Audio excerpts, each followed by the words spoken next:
Welcome everyone to season 1, episode 7 of Next Question Now.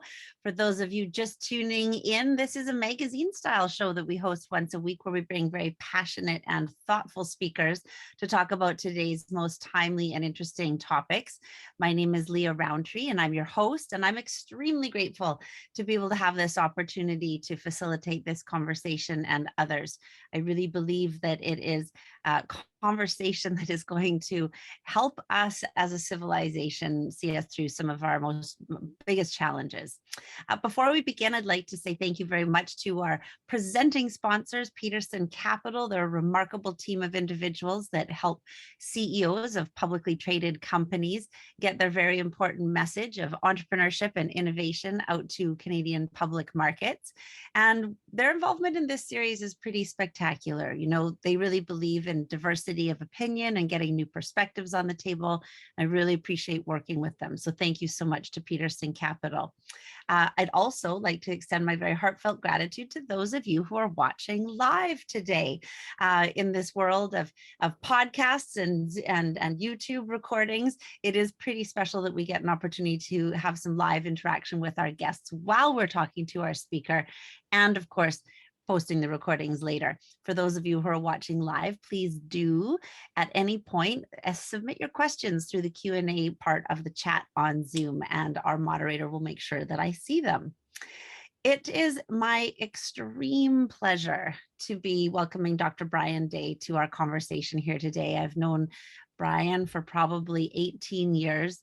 He is a passionate, thoughtful, heartfelt, extremely intelligent and wise person when it comes to the healthcare system. I think it is an incredible combination to find somebody who's so passionate about people and their care, and to also be able to be a tremendous practitioner and put on the policy hat.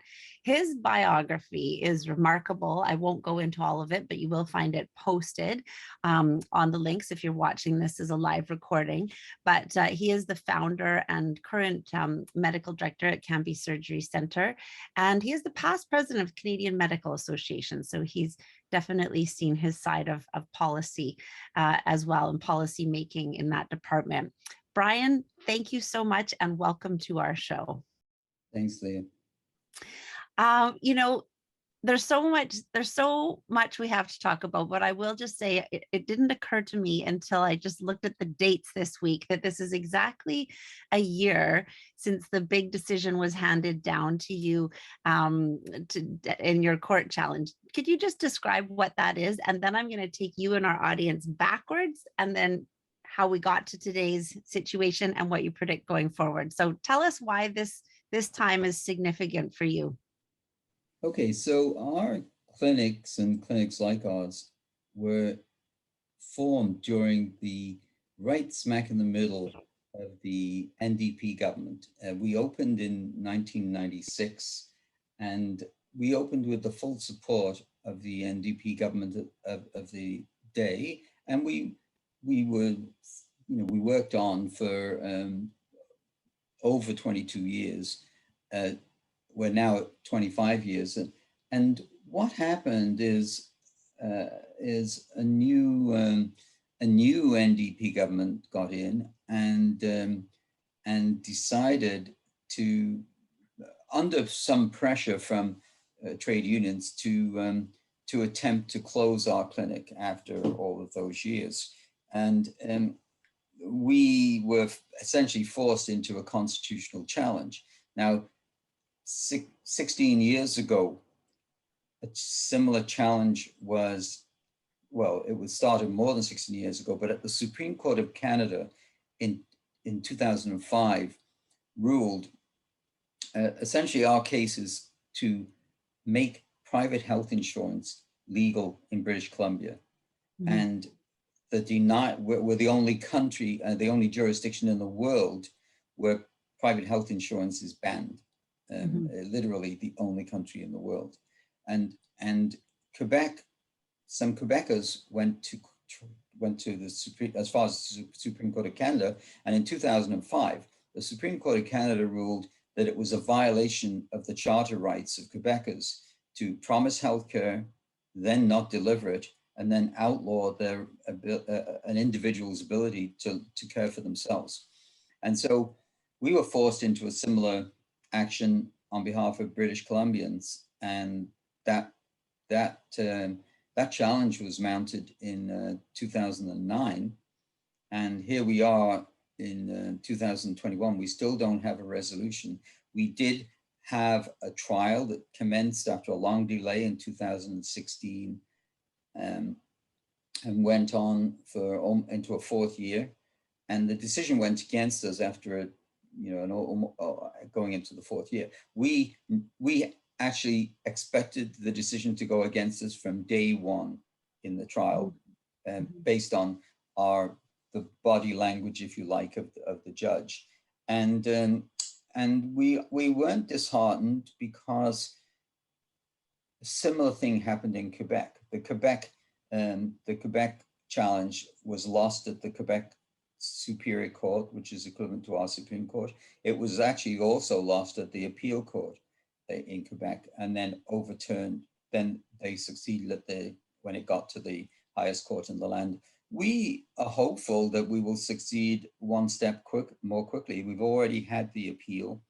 We have been granted an injunction against the lower court decision, and we're expecting a decision before the end of the year that will basically give British Columbians and other Canadians the same rights that the Supreme Court of Canada granted to Quebecers.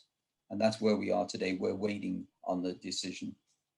Well, so you're very close then. Let's back up, though, for those who are not as familiar with what is underpinning this. I mean, you've been at this for a long time. What is the situation with waiting lists in Canada right now, and why are you so passionate about making this change to alleviate that problem? Well, when I came to Canada in the 70s, wait lists, we never even talked about them. They were, I was a junior doctor going through my training, and then even when I started practice in the late 70s to early 80s, if we saw a patient in pain, we could just see them right away, and we could book them right away and treat them right away if they needed surgery. And it doesn't matter whether that was an injured knee or cancer. They got treated within days, sometimes the same day for injury. Now, similar injuries now that we would treat within a day, back then in the early 80s, say, are now put on a waiting list for 18 months.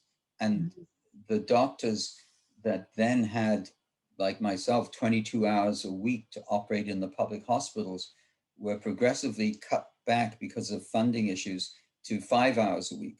And meanwhile, we had as many as 450. I had 450 patients waiting, but could only operate on 2 or 3 a week. And that's why a lot of doctors were frustrated. The other thing that has changed is that when I came to Canada, Canada was fourth in the world in the number of doctors per population.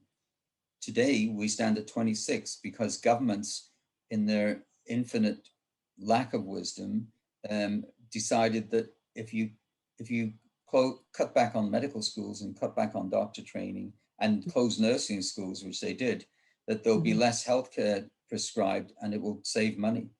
And so now we rank 26th in the world in the number of doctors per population.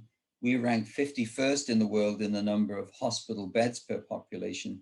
And of course, all of this has been exacerbated greatly through the COVID crisis. And the COVID crisis has shown up the lack of planning of governments in our lack of hospital beds, lack of ICU beds. This is all this is all the result of an inefficient, incompetent government system that has led to the crisis. And wait lists are projected to have gone up between 4 and 10 times as a result of COVID. So there were probably 1 million people waiting before. Now it's multiple millions, and a lot of people haven't even seen the doctor to be diagnosed. treatment. So it's a very critical problem. And I say COVID has had a bad effect on it.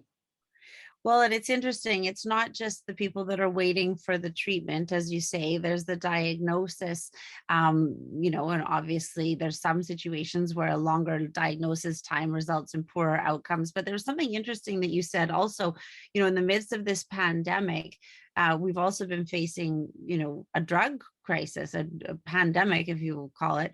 I don't know if that's the right word, but, with overdose deaths. And you had made an interesting correlation in another conversation that we had about, people that are in chronic pain and that are waiting for surgeries and not getting them, they are ripe for becoming, addicted to painkillers. And that is contributing also. Like, these are not disconnected, these issues.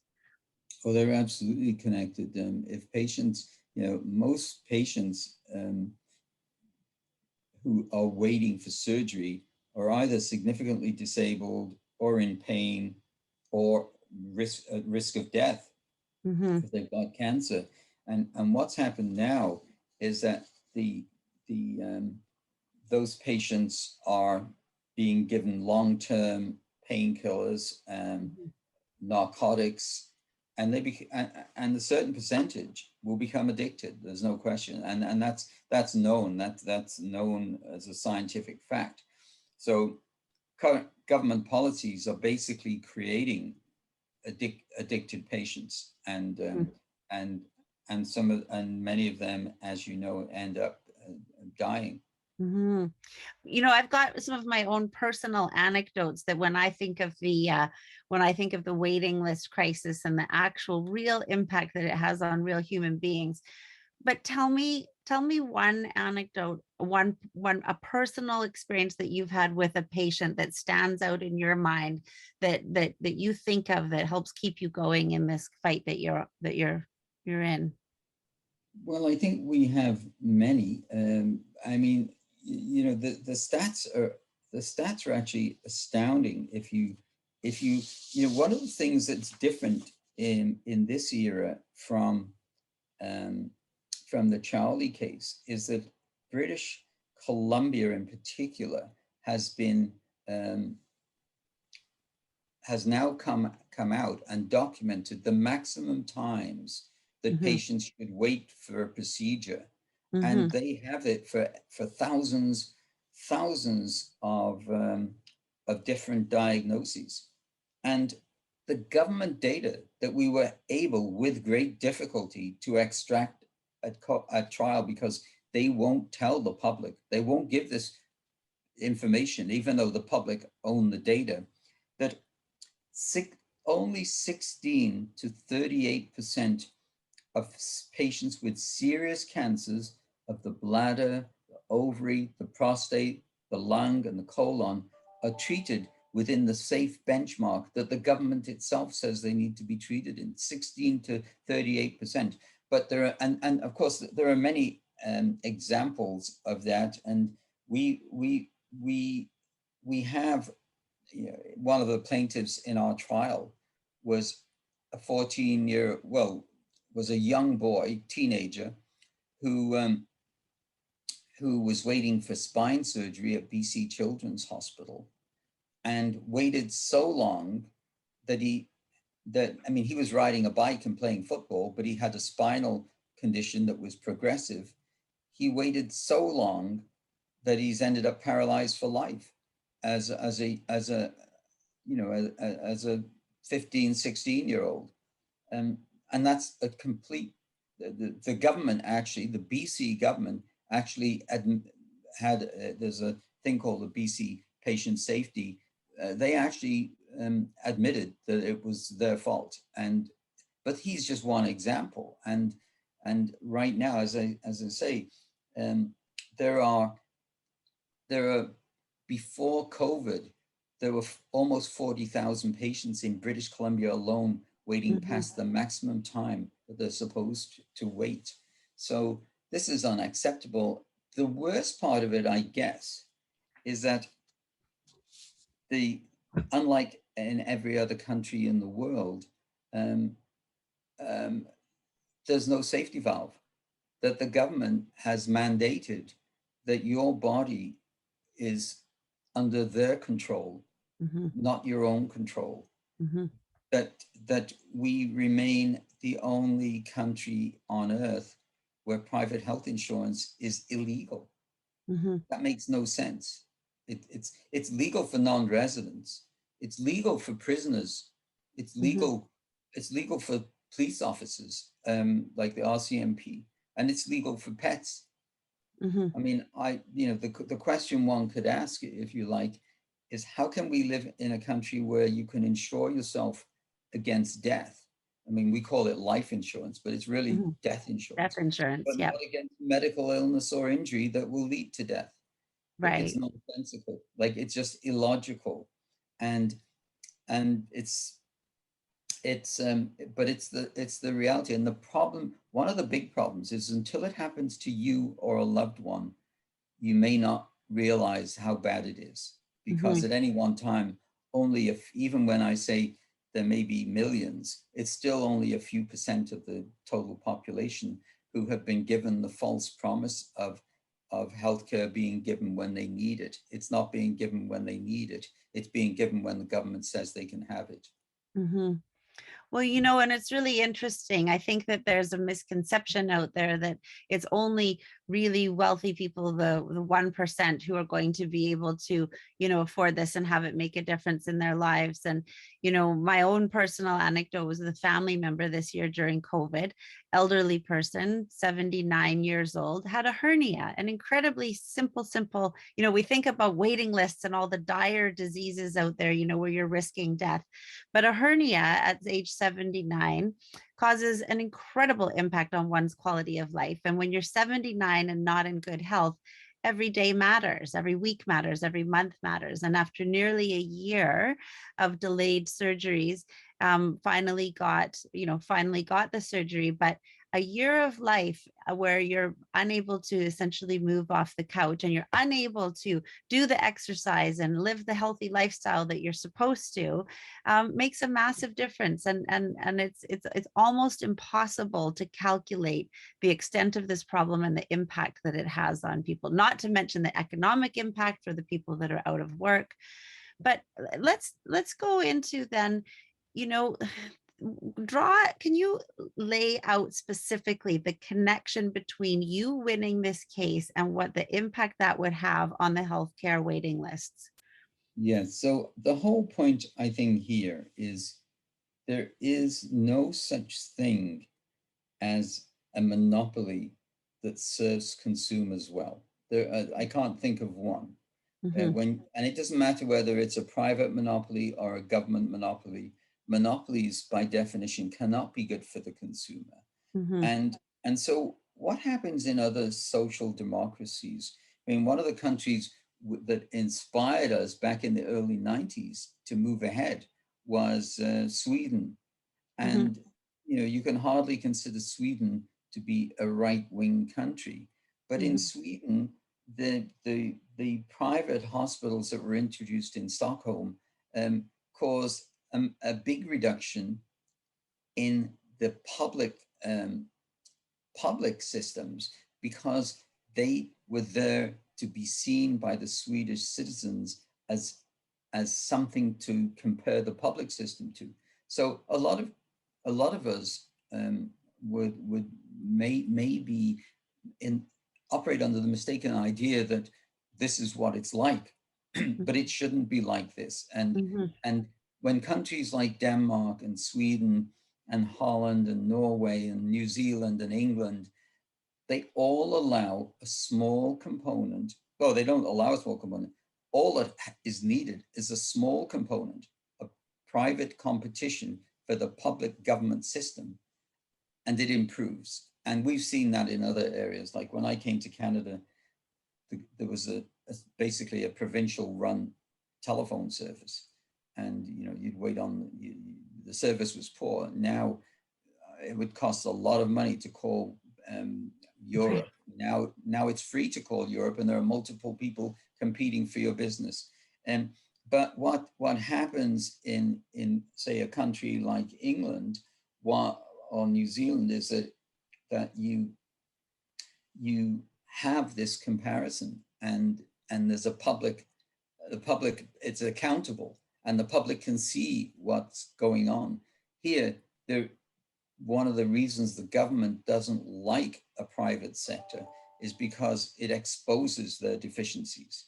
There is competition that exposes their deficiencies. And as you know, there are groups that are arbitrarily exempt, like injured workers. Mhm. One of the witnesses in our trial was a welder who injured one knee, torn ligaments while at work, and had it covered, had an MRI right away, surgery right away, privately done, but funded by workers' comp. Right. And the other knee, a year or two later, and he had an identical injury on the other knee and was told it was an 18-month wait, but he was off work for 18 months. His disability insurance was paying, he was earning a good income by then, was paying $4,000 or $5,000 a month for 18 months for, an operation that might cost $6,000. This doesn't make economic sense. And as you alluded to earlier, even the young patients like that, they deteriorate while they're waiting. Mhm. One of the reasons the Workers' Compensation Board uses the private sector to speed up the treatment of its injured workers is the data from is clear in research that if an injured worker, a manual worker, is a physical worker, is off work for more than 6 months, there's a very, very small chance they'll go back to the same level of function.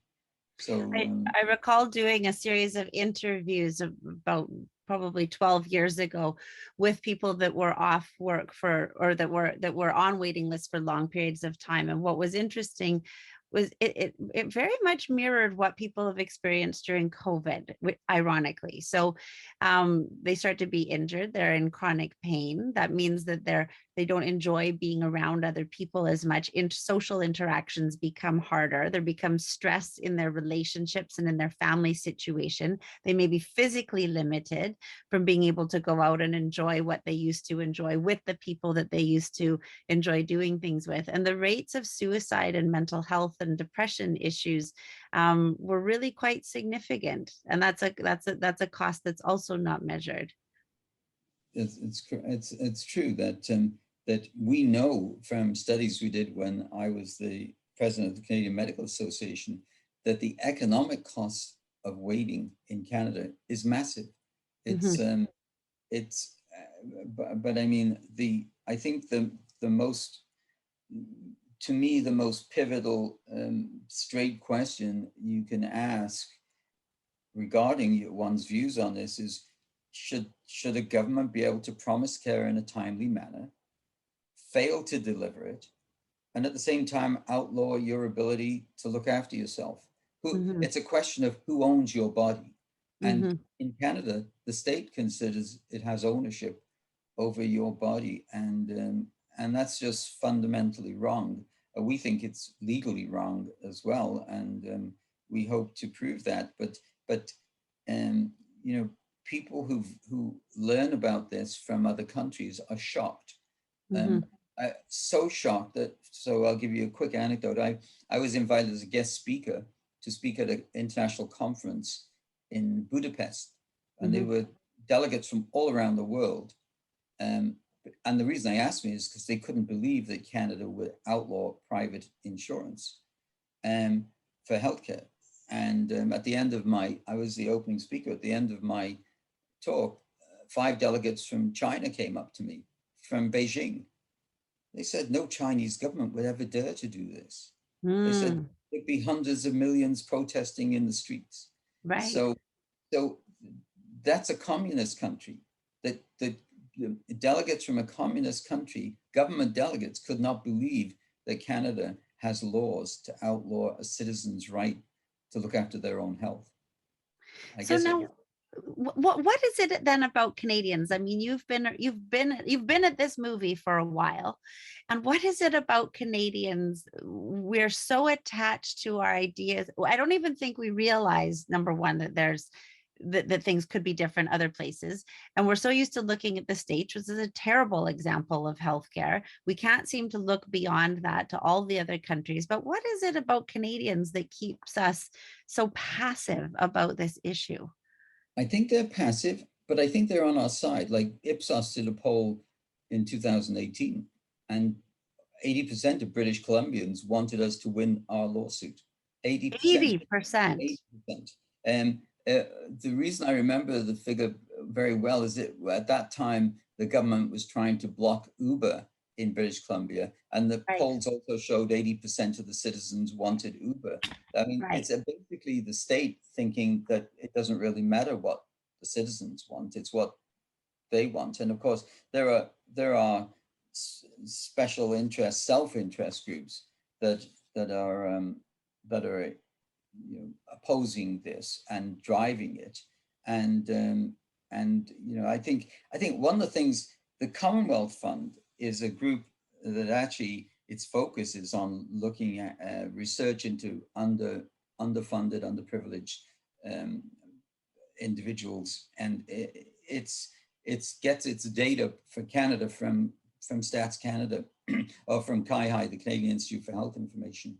And this year, we were ranked, of the countries that have universal healthcare, Canada was ranked at the bottom in equity. Now, equity is the and every other country allows private insurance. The arguments in court by the government, well, it's not equitable. Well, the point is, this is not, as you said, this is not about the rich. The rich have never suffered and will never suffer in any system. Because in Canada, the rich will just go to, like they fly away. They go to the United States. And the other thing that we haven't mentioned, but is to me makes me somewhat angry, is that the very people opposing us, we have had NDP leaders in our clinic being treated privately. We have had people protesting on the lawns of our clinic, giving interviews, who have actually been in there and paid for private surgery. And we have had the defendant in the trial was the attorney, quotes the Attorney General of BC. That office sends us patients. That's that's what I call the, I wrote an article once called the Hypocritical Oath. And we know that federally, there is the federal leaders that are household names, like including people like Jack Layton, Paul Martin, and Pierre Trudeau. All of those individuals have used private healthcare for themselves, and many of the ministers so the politicians think it's one law for them and another law for others, and so that's a very frustrating thing to have knowledge of. And of course, we can't name those individuals. I wish we could. Right. So let's dig it just a little bit into the equity, because that's a new piece that I wasn't familiar with yet. So is this across socioeconomic, or how is equity measured in healthcare? Well, they measure it based on access, if you like, for and fairness of access for lower socioeconomic groups. That's what the Commonwealth Fund is. It's looking out for lower socioeconomic groups. And we were rated last. And that's because in Canada, this is Stats Canada data. This isn't me. Stats Canada data show that low income groups in Canada have the worst health access and the worst health outcomes of anyone. And that's supposedly what our system was supposed to stop and prevent and limit. And it's doing the opposite because they have no way out. And the point being, again, that in countries that allow some competition, the public system improves. In England, there is what's called a healthcare guarantee.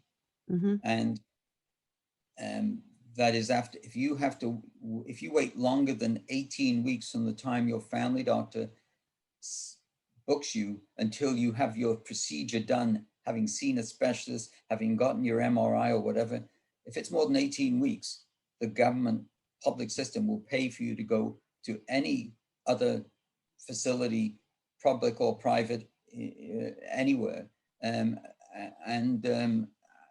There's no Canadian. Briefly, Gordon Campbell in BC tried to do that, and it was successful. And then, of course, he left office. This current government hasn't done it. Interestingly, after Charlie, the Quebec government has done it. So there are healthcare guarantees in Quebec. So I'd love to talk to you about, two things. One, we had a federal election this week, and healthcare briefly made its shining appearance in the form of, Erin O'Toole's comments that were edited by the Liberal Party, and immediately, there was no conversation. It was like, we're not going to talk about it. That's not what I said. Nobody would take leadership on the issue at a federal level. Is it because they know that the courts, like as you said, the time is coming, and so nobody needs to take the risk because the courts are going to decide in your favor? Well, I tell you, I was in a debate 3 years ago in Montreal with the Quebec health minister. And obviously they were he was arguing in favor of the public system, and I was arguing that yes, I want a strong public system, but the way to get it is to allow a bit of competition. And at the end of it, he came up to me and he says, Brian, every health minister in the country wants you to win your case. So that's what we're facing. We're facing now that whether that's true or not, I don't know, but I could see why, because and yes, to me, it's perplexing that when a government should know that 80%, when I said 80% of BC residents wanted to win the case, across Canada, it was 76%. And so they're a little bit more familiar with the issues in BC. But 76%, if I stood for a political office on campaigning on healthcare and had 76% of the vote, I wouldn't need to worry about the opposition because there wouldn't be any once the election. I'm trying to think of a single other issue where 76% of Canadians agree on something. Well, I think we can't even agree what time of day it is at the moment, but 76% in favor, that's a lot.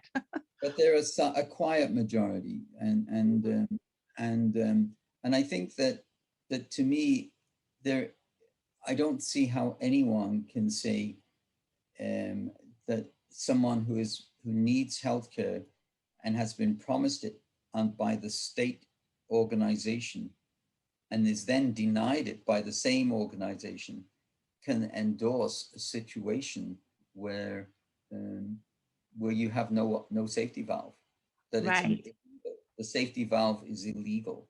And one of the other interesting things is, if we win our case, the current insurance companies that offer coverage for things like prescription drugs, physiotherapy, dentistry, and so on, ambulances, they will offer the same kind of supplemental insurance for medically necessary services that we're talking about. And that's what happens in other countries.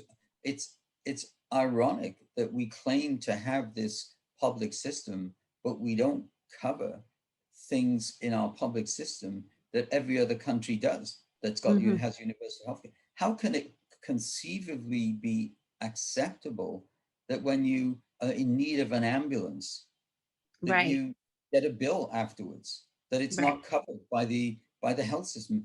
The only people that need an ambulance are those in desperate needs for their health.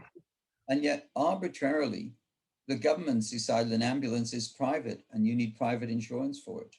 It's crazy. And the same with drugs. How can it be that the diagnosis of an infection is covered under the plan, but the treatment, namely the antibiotics, are not? How can that be? It doesn't happen. It doesn't happen in the other countries I've mentioned. My own personal little anecdote on that is that I managed to break my wrist this year, cross-country skiing, very dangerous sport. And the surgeon who put my arm back together after a very big break, he said, I've done what I can do. And if you don't do your physiotherapy for the next 6 months, you are not going to have functionality in your wrist. Like there would be essentially hardly any point at all in having had the surgery done. And, and the hospital only covers the sort of acute, physiotherapy right afterwards. But it's just like the continuum of care. It's a very arbitrary line. And I'm very fortunate that we were able to afford, private physiotherapy, and I have functionality now in my arm. But it did seem like a very bizarre thing to sort of do piece of it, but not the rest of it. The equity issue. I'm so interested in this area. As I said, that's data that I didn't know before. I'm thinking about our Indigenous communities, and we have a question in from our audience about that as well. Indigenous communities under our current system have atrocious healthcare outcomes. So a more equitable system, can you see that you might have allies in the Indigenous community in this fight that you're in right now? Well, I can't only see it, I absolutely know it. We are being supported by the Indigenous community in a lot of ways. And I mean, I in the last few weeks, I have interacted with First Nations chiefs in Alberta and British Columbia, and they are angry at the status quo, where the government is failing to look after the most after vulnerable populations, and that's, to me, that's one of the that's very important, and we this idea that a health insurance scheme, because that's all Medicare is some politicians will portray it as a defining feature of Canada's nationhood. That is completely alien to the first. I mean, this we're talking about the 60s and the 1980s when these health acts came in. First Nations peoples do not consider an insurance act that came in 50 or less years ago to be a defining feature of a country that they've occupied for tens of thousands of years. Right. So it's a bizarre claim, and absolutely, they are on our side. That's very good news. Could you tell us, so the Shaoli case in Quebec, remind me again, what year did you say he? Well, it started a few years earlier, but it finally got to the Supreme Court of Canada in 2004, Right. and then the decision came down in 2005, in June of 2005.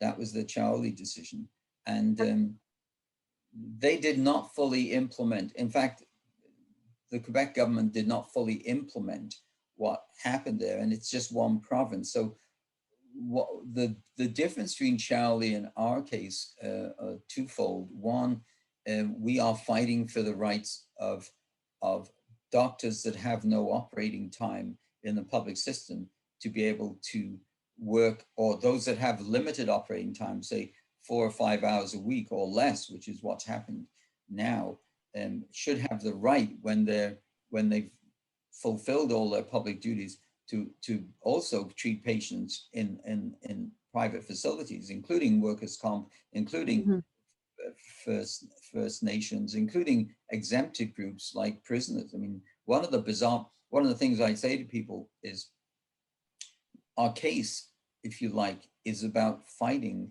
for the rights for Canadians who are not in jail to have the same legal rights that prisoners have, which is to access private health insurance. They are exempt, and they are sent to private clinics. But yeah, I think, I'm very confident that as it goes through to the highest court in the land, we have to succeed. We have to succeed for economic reasons too.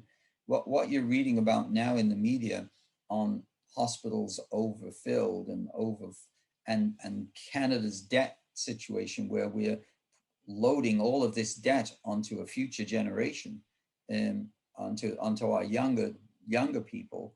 They're the ones that we're loading with debt, and that that has to be addressed, and we need non-government funding to help build infrastructure and to help build hospitals and to and of course you were talking about it earlier on, the building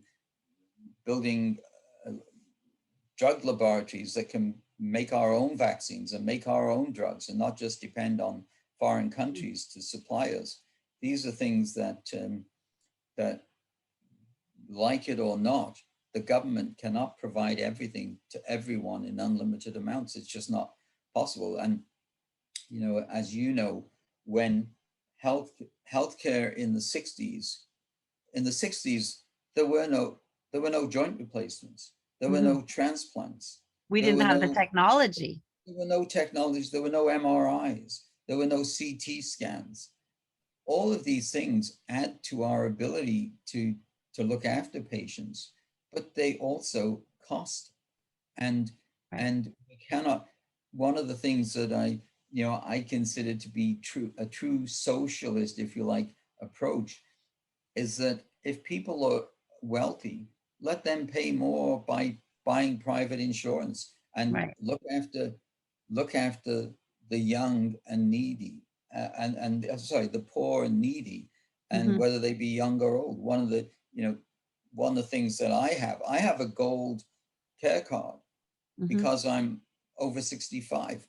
That's nonsense. In other words, a working class couple who have a low income are subsidizing seniors in this country, and Right. 2/3 of the wealth of Canada is in the Is hands with of. seniors. It doesn't make sense. I mean, Right. Conrad Black does not need free ferry rides. He doesn't. He can pay for them. But Right. that's Right. the problem with that kind of universality is you have to somehow introduce a means test and Right. give more to those More that. to those who need it. Yeah. Exactly. So just two questions before we sign off then.